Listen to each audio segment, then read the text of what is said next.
తెలంగాణలో ఎన్నికలు పూర్తయిపోయినాయి. ఆంధ్ర, తెలంగాణ ఒకేసారి ఎన్నికలు పూర్తయిపోయినాయి. ఈ ఎన్నికలకు సంబంధించినటువంటి పరిణామం ఏంటి తెలీదు. ఎవరి అంచనాలు వాళ్ళకున్నాయి.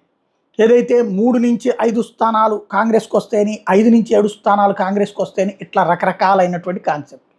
ఈలోపు క్యాంపు రాజకీయాలు ప్రారంభం అన్నటువంటిది. అది శాసనసభకు సంబంధించినటువంటిది. అయితే ఇది పొంగులేటిని బేస్ చేసుకుని ప్రస్తుతం ప్రచారం జరుగుతోంది. అది ఎంతవరకు నిజం అన్నటువంటిది తెలియదు.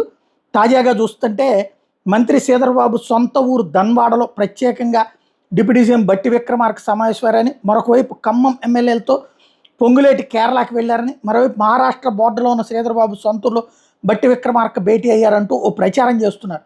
మేబీ బాగా కష్టపడ్డారు కాబట్టి వాళ్ళందరినీ సెట్రైట్ చేయడానికి వాళ్ళందరికీ రిలాక్స్ కోసం తీసుకెళ్ళి ఉండొచ్చు. బట్ విపక్షాల ప్రచారం అయితే క్యాంపు రాజకీయాలని ప్రచారం చేస్తున్నారు. నేనైతే అది నమ్మట్లా.